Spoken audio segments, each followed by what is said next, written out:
আসসালামু আলাইকুম, আমি Fardin and welcome to my official Facebook page. আজকে দীর্ঘ অনেকদিন পরে আমরা সকাল সকাল বের হয়ে যাচ্ছি সাইকেল নিয়ে। আর আজকে সকালে ছিল অত্যন্ত বেশি কনকনে ঠান্ডা, তারপরেও আমরা এখানে থামিনি, আমরা সাইকেল নিয়ে একবারে চলে যাই আমাদের গন্তব্যের দিকে। আর আমি একা ছিলাম না, আমার সাথে ছিল ইয়ামিন। এবং সকালবেলা ছিল অত্যন্ত বেশি কুয়াশা ঠান্ডার সাথে, যার কারণে আমাদের সাইকেল রাইডটা হয়ে উঠেছিল একটা অ্যাডভেঞ্চারের মতো।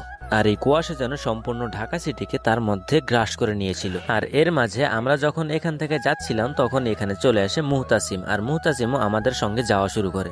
আর আমরা এসেছি মূলত বৃন্দাবন। আর বৃন্দাবনে এখানে হৃদয় ভাই, প্রত্যয়, সাইমন, সামির, জাভার, জারিফ আর অনেকেই ছিল। আর হ্যাঁ গাইজ, আমি দীর্ঘ 2 বছর পরে এখানে এসেছি ক্রিকেট খেলার জন্য। আমি লাস্ট টাইম যখন ক্রিকেট খেলেছিলাম তখন আমি ছিলাম গ্রামে, আর সেটা ছিল 2 বছর আগে। তখন ক্রিকেট খেলেছিলাম। আর এখন আমি শীতের মধ্যে এই কুয়াশা ভরা জায়গায় এখানে ক্রিকেট খেলছি। আর এত পরিমাণ কুয়াশা ছিল যে ক্রিকেট খেলার জন্য একটা আলাদাই ফিল আসছিল আমাদের। তো আমরা এখানে অনেকক্ষণ ক্রিকেট খেলে অনেক মজা করি। আর আজকে আমাদের ভিডিও ছিল এই পর্যন্তই। তো আপনাদের ভিডিওটা কেমন লাগলো অবশ্যই কমেন্টের মাধ্যমে জানাবেন। And don't forget the like, share and follow my page and stay well, take care, আল্লাহ হাফেজ, আসসালামু আলাইকুম ওয়া রাহমাতুল্লাহ।